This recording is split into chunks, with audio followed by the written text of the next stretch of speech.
नंदिनी बहन, नंदिनी बहन।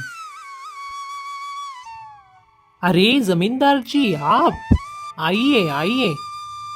कुछ काम होता तो किसी को बुलवाने भेजते तो मैं ही आ जाती। क्यों बहन, मैं तुम्हारे घर नहीं आ सकता क्या? अरे भाग्यवान, ऐसे ही बातें करती रहोगी या उनको चाय नाश्ता कुछ पूछोगी? अरे नहीं नहीं रमेश, मैं थोड़ा जल्दी में हूँ। वो अगले हफ्ते मेरे बेटे की शादी है। तो नंदिनी बहन, आप हमारे घर आकर अचार बना कर देना।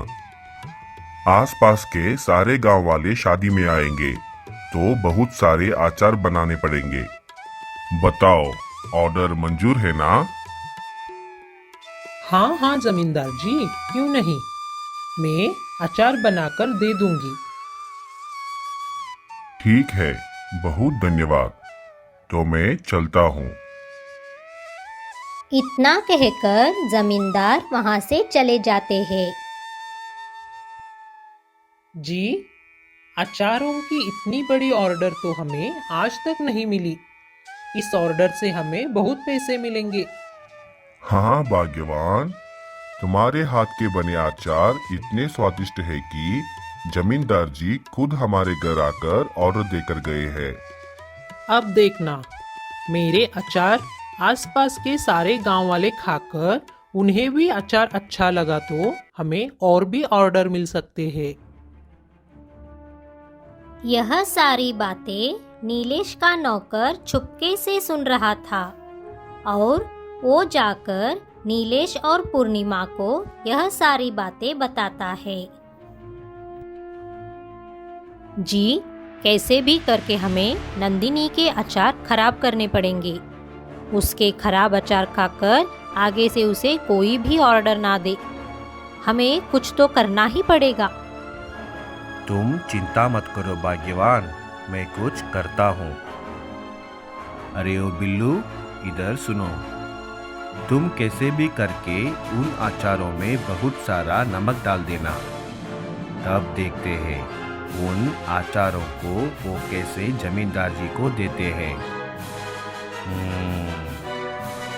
नीलेश की बात सुनकर बिल्लू नंदिनी के घर चला जाता है और नंदिनी की नजर बिल्लू के ऊपर पड़ती है।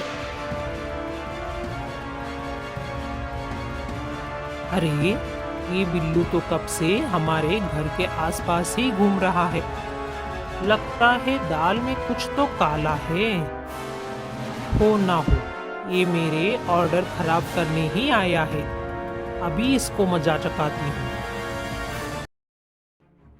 बिल्लू, कब से देख रही हूँ तुम मेरे घर के पास ही घूम रहे हो। क्या बात है, तुम्हारे मालिक और मालकिन आज क्या हमारा नुकसान करवाने भेजे हैं तुम्हें? नंदिनी की ऐसी बातें सुनकर बिल्लू हड़बड़ा जाता है। अरे नहीं नहीं नहीं भाभी, ऐसी कोई बात नहीं है। मैं चलता हूँ।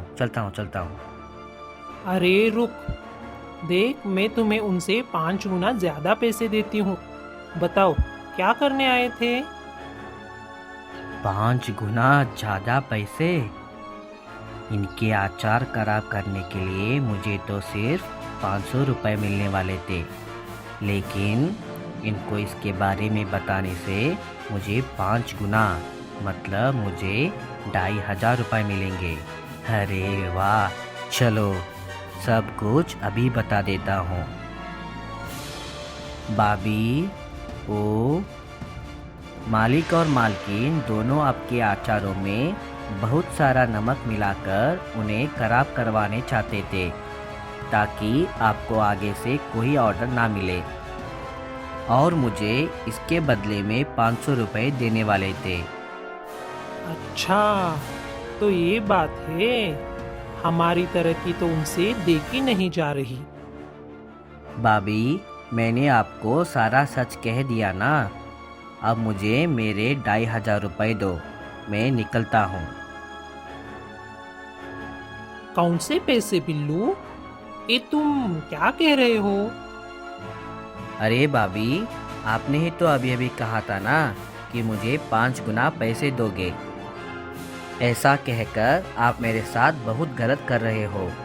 मैं अभी जमींदार जी के पास जाकर न्याय मांगता हूँ। इतना कहकर बिल्लू जमींदार जी के पास आ जाता है और वहाँ सारे गांव वाले इकट्ठा हुए रहते हैं। जमींदार जी, मेरे साथ बहुत गलत हुआ है। आप ही मुझे न्याय दिला सकते हो। बताओ बिल्लू, क्या हुआ? बिल्लू सारे गांव वालों के सामने सारी बात विस्तार से बताता है। अरे ये बिल्लू तो सब बक रहा है। चलो चलो यहाँ से निकलते हैं भाग्यवान। हाँ जी, चलो जल्दी से। अरे कहाँ चले दोनों? रुको, इतना सब करके अब चुपचाप निकल दिए? अरे ऐसे कैसे? शर्म नहीं आई आपको सगे भाई के साथ ऐसे करते हुए? माफ कर दीजिएगा जमींदार जी। वो इनकी तरक्की को देख हमें ईर्ष्या हो रही थी। मुझे माफ कर देना रमेश, हमसे गलती हुई है। रमेश अपने उदार मनोभाव से अपने सगे भाई को माफ कर देता है